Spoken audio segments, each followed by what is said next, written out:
Assalamualaikum warahmatullahi wabarakatuh. Perkenalkan, nama saya Latifah Nur Insani dengan NIM 24040909124 dari Pendidikan Biologi C.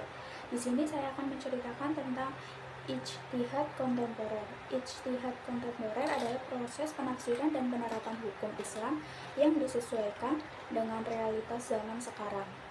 Ini tidak hanya mencangkup penggalian dari teks-teks klasik, tetapi juga mempertimbangkan konteks sosial, budaya, dan teknologi yang ada. Melalui ijtihad kontemporer, para ulama berusaha untuk menemukan solusi atas masalah-masalah baru yang mungkin tidak dihadapi oleh generasi sebelumnya. Contoh ijtihad kontemporer yang saya ambil adalah keuangan syariah dalam era digital. Latar belakangnya adalah dengan pesatnya perkembangan teknologi digital, sektor keuangan mengalami transformasi yang sangat signifikan. Munculnya berbagai platform vintage, cryptocurrency, dan transaksi online tanpa tunai menghadirkan tantangan sekaligus peluang bagi pengembangan hukum Islam. Bagaimana cara menerapkan prinsip-prinsip syariah dalam transaksi keuangan digital? Di sini peran ijtihad kontemporer sangat dibutuhkan. Analisis dan ijtihad. Para ulama kontemporer melakukan ijtihad mendalam terhadap masalah ini dengan mengacu para prinsip-prinsip dasar Islam seperti keadilan. Setiap transaksi harus dilakukan secara adil dan tidak merugikan salah satu pihak. Yang kedua ada kejelasan. Objek transaksi harus jelas dan tidak mengandung unsur gerahar, ketidakjelasan atau maisir penjudian. Yang ketiga ada manfaat. Transaksi harus memberikan manfaat bagi kedua belah pihak dan tidak merugikan masyarakat secara luas.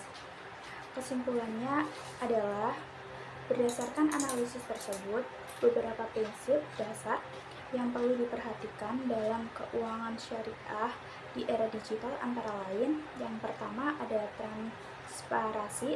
Seluruh informasi terkait produk dan layanan keuangan harus disampaikan secara transparan kepada nasabah.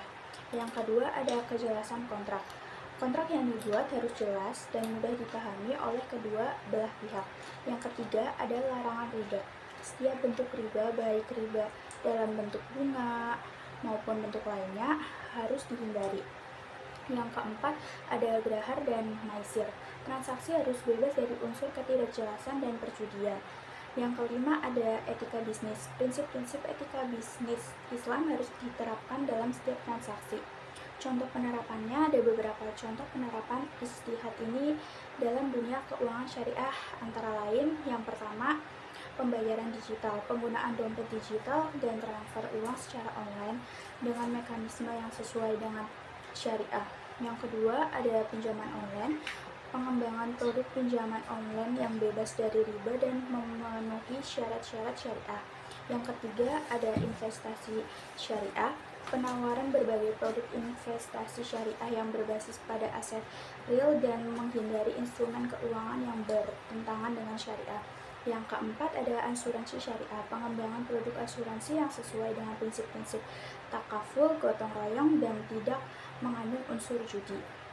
Pentingnya ijtihad kontemporer adalah contoh di atas menunjukkan bahwa ijtihad kontemporer sangat penting untuk menjaga relevansi hukum Islam dalam dunia keuangan yang terus berubah. Dengan melakukan ijtihad, umat Islam dapat memanfaatkan teknologi digital tanpa mengabaikan nilai-nilai agama. Sekian dari saya, terima kasih. Wassalamualaikum warahmatullahi wabarakatuh.